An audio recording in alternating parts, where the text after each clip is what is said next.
When I welcome you to this amazing platform। और बहुत सारे बच्चों के एग्जाम्स खत्म हो चुके होंगे और अब वो सोच रहे होंगे कि अब हम क्या करें।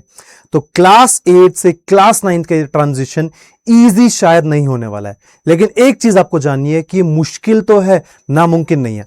क्लास 8 से कहा जाता है कि क्लास 9 काफी टफ होती है। और एक और इंपॉर्टेंट पॉइंट जो आपको जानना है कि क्लास 9 की बुक शायद चेंज होने वाली है। तो इन सभी टॉपिक्स को आज मैं आपके लिए एड्रेस करने वाला हूं और आज आपको मैं बताऊंगा कि क्लास 8 से जब क्लास 9 में जाना है तो क्या स्ट्रेटेजी मुझे अपनानी है और साथ ही साथ में क्या सिलेबस मेरा चेंज होने वाला है। तो चलिए सबसे पहले हम जरा जानते हैं कि अगर मेरी न्यू बुक आती है तो उस न्यू बुक का ड्राफ्ट किस तरीके से रहने वाला है।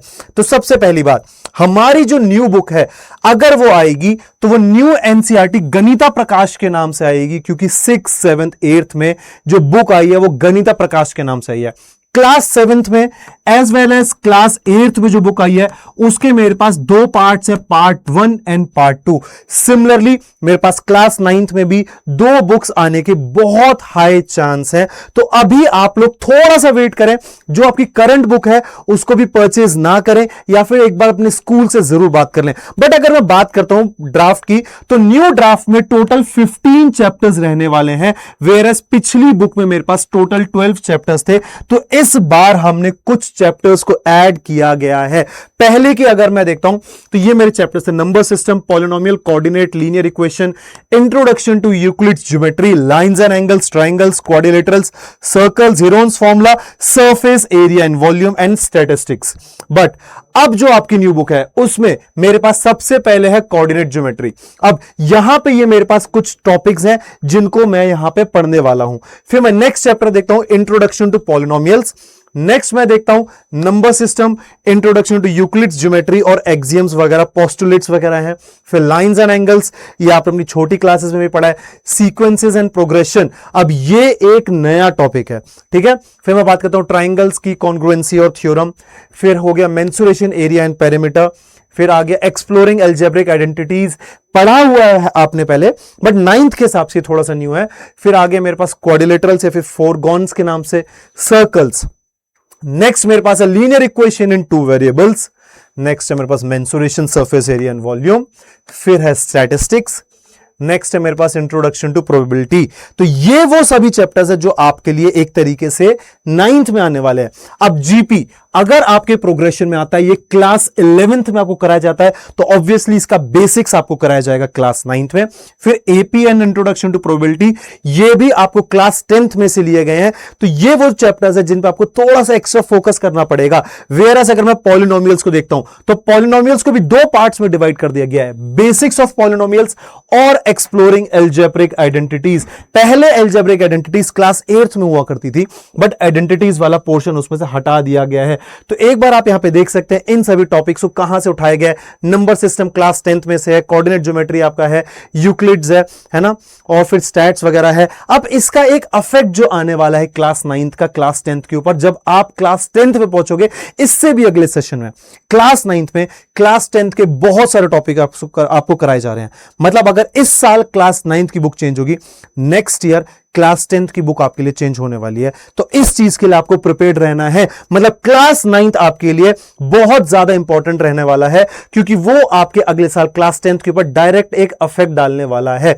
अब आपको एक हैबिट बनानी पड़ेगी। अगर मैं आपके लिए 12 महीनों का एक तरीके से प्लानर बताता हूं, एक स्ट्रैटेजी बताता हूं कि आपकी 12 मंथ्स की स्ट्रैटेजी क्या रहने वाली है। सबसे पहली बात, आपका जो फर्स्ट मंथ रहने वाला है उसमें आपको एक कंसिस्टेंसी बनानी पड़ेगी। सबसे पहले एक हैबिट कर्व आपको बनाना पड़ेगा कि कंसिस्टेंसी में बनाऊं ताकि मैं पढ़ाई कर सकूं। फिर अगर मैं बात करता हूं मेरे सेकंड मंथ की, तो आपको सिर्फ समराइज के ऊपर आपको फोकस नहीं करना है, आपको बुक को लाइन बाय लाइन पढ़ना पड़ेगा।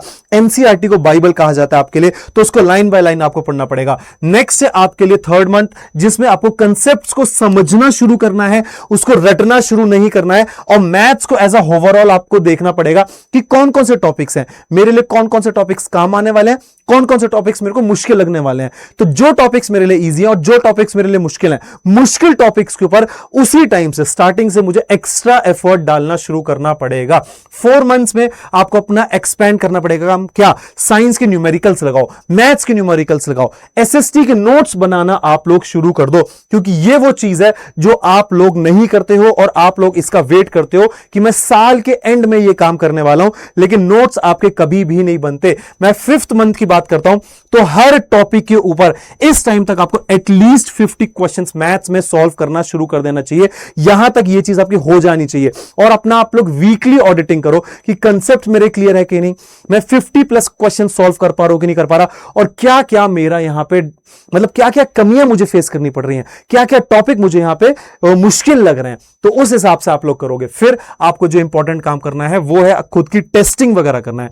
आप लोग को वीकली टेस्ट देने चाहिए, मंथली टेस्ट देना चाहिए, क्योंकि टेस्टिंग के थ्रू रिवीजन करना आपके लिए ज्यादा बेटर रहता है। तो अभी आप लोग टेस्ट करोगे, आगे जाके एग्जाम टाइम में तभी आप लोग रिवाइज कर पाओगे। फिर आपको डायग्नोस्टिक्स करना पड़ेगा कि आखिरकार कौन कौन से आपके वीक चैप्टर्स हैं, आपको वीक मंथ 7th में ये करना है, और एग्रेसिव तरीके से आपको अपने डाउट्स क्लियर करना है। मान लेते हैं मेरा एसएसटी की तरफ डाउट ज्यादा है, तो मैं अब एसएसटी की तरफ एक्स्ट्रा एफर्ट्स लगाना शुरू कर दूं। अगर मैं मान लेता हूं फिजिक्स मेरा वीक है, तो अब जो टाइम बचा है, क्योंकि अब 7 महीने मेरे लगभग हो चुके हैं, तो मुझे अपने वीक टॉपिक्स को भी इसी टाइम पे ही एड्रेस करना पड़ेगा। 8th मंथ तक आते आते आपको एक टॉपर्स की स्ट्रेटेजी के अकॉर्डिंग आपको फॉर्मुलेट करना पड़ेगा, डायग्राम्स एंड स्टेप्स के बारे में सोचना शुरू करना पड़ेगा, क्योंकि आपका हाफ ईयरली भी होगा बच्चे। हाफ ईयरली में आप देख चुके होंगे कि क्या मिस्टेक्स आपने करी हैं, उनको आपको इंप्रूव करना पड़ेगा। अगर मैं 9th मंथ्स में आता हूं, जिसमें आपको क्या करना है बच्चे, अपने आप को सैंपल पेपर के थ्रू टेस्ट करना शुरू करो। फिर आप टाइमिंग के थ्रू अपने आप को टेस्ट करना शुरू करो, क्योंकि एक तरीके से अब आपका टाइम शुरू हो चुका है जिसमें आप एग्जाम के लिए, फाइनल एग्जाम के लिए प्रिपेयर करोगे। और यहां पे never make the same mistake twice. जो भी पीछे अभी तक आपने गलतियां करी हैं, यानी कि अपनी मिस्टेक नोटबुक बनाओ, अपनी वीक टॉपिक्स के ऊपर एक नोटबुक बनाओ, एक लिस्ट बनाओ, क्या क्या टॉपिक्स मेरे मुश्किल लगते हैं मुझे, ताकि मैं उनके ऊपर मतलब मेरा मेजर फोकस इस मंथ तक पता क्या रहना चाहिए, डैमेज कंट्रोल। अगर मैं आसान भाषा में बोलूं, पहले 10 महीने अगर मैंने वेस्ट कर दिए, तो इस 10वें महीने में ना, मतलब पहले 9 महीने अगर आपने वेस्ट कर दिए, इस 10th मंथ में आप कुछ नहीं कर पाओगे। तो थोड़ा थोड़ा थोड़ा थोड़ा जो भी मैंने आपको बताया ना, वो आपको करते रहना पड़ेगा, तभी आप 10th मंथ में जाके ये चीज कर पाओगे। और फिर बच्चे मेरे पास आता है 11th मंथ। अब ये क्या है, रिवीजन वाला टाइम आ चुका है।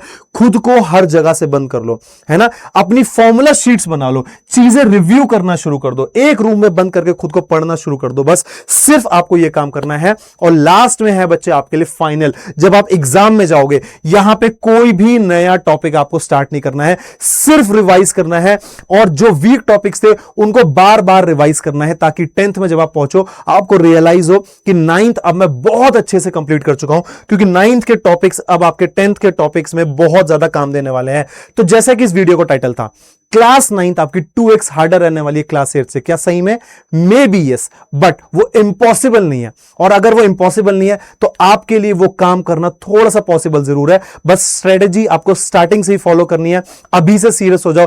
और अगर आप हमारे बहुत अमेजिंग बैचेस को ज्वाइन करना चाहते हो, डिस्क्रिप्शन में आपको लिंक मिलेगा, जाना जरूर और उसको ज्वाइन कर लेना, क्योंकि क्लास 9th की क्लासेस बहुत जल्द स्टार्ट होने वाली है। और अगर आप ये कोड लगाओगे ASH100, आपको अमेजिंग डिस्काउंट्स मिलने वाले हैं। तो बच्चों, मिलेंगे आपके साथ उन्हीं क्लासेस में। तब तक बाय बाय एंड टेक